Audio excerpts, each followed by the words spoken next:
Welcome to today's news discussion. I'm Sarah, and I'm joined by Sean. Hi, I'm Sean. Let's dive into the stories we've got lined up for today. First up, we've got a story about Border Patrol, which is part of a series of shows airing on Sky Mix this Wednesday.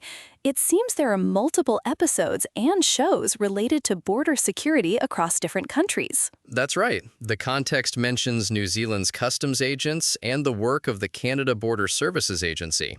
It sounds like a series of documentaries showcasing border security operations in various countries. Exactly. The articles talk about Border Patrol and Border Security Canada's Frontline, as well as Border Security America's Frontline. So it appears we're looking at a collection of shows highlighting the work of border agencies. What can we gather about the specific focus of these shows? Are they more about the daily operations or perhaps specific challenges faced by these border agencies? The context suggests that the shows cover the work of these agencies. For instance, Border Security America's Frontline focuses on U.S. Customs and Border Protection agents. It's likely that the shows delve into the daily activities and possibly the challenges these agents encounter. That makes sense. Given the different countries involved, there might be interesting comparisons to be made between their approaches to border security. Absolutely.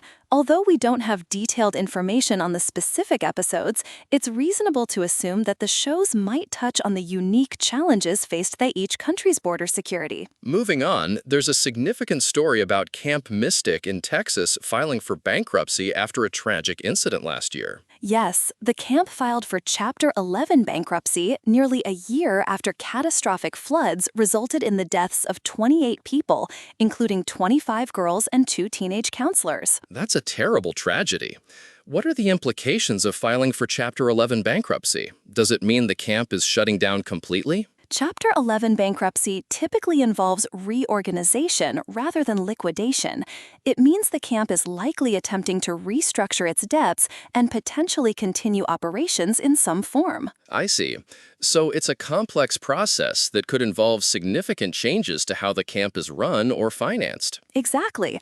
The articles don't provide detailed information on the camp's plans post-bankruptcy, but it's clear that the incident has had a profound impact on the camp's financial situation. One would hope that the reorganization process allows the camp to recover and potentially implement new safety measures to prevent such tragedies in the future. Shifting gears, Europe is currently experiencing a severe heat wave, often referred to as the Omega heat wave, which has led to numerous records being broken. The heat wave has had significant consequences, including the deaths of dozens of people, school closures, and disruptions to the power grid in countries like France. Italy's health ministry has placed 16 cities on its highest heat alert, warning that the heat wave could intensify further.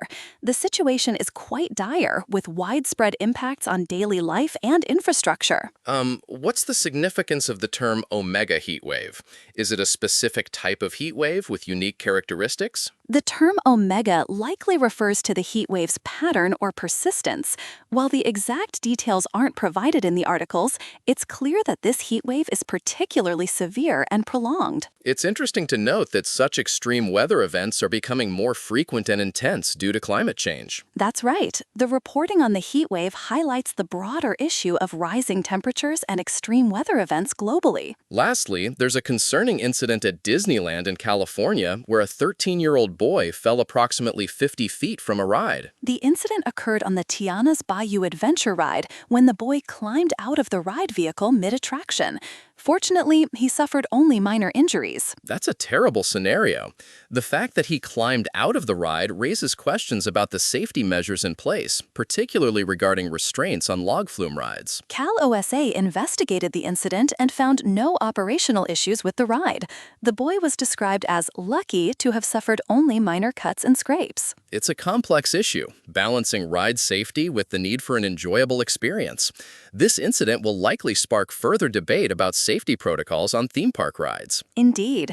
As we wrap up today's discussion, it's clear that the news covers a wide range of topics, from border security, tragic accidents, to extreme weather events. That's all for today. Thank you for tuning in, and we'll see you later.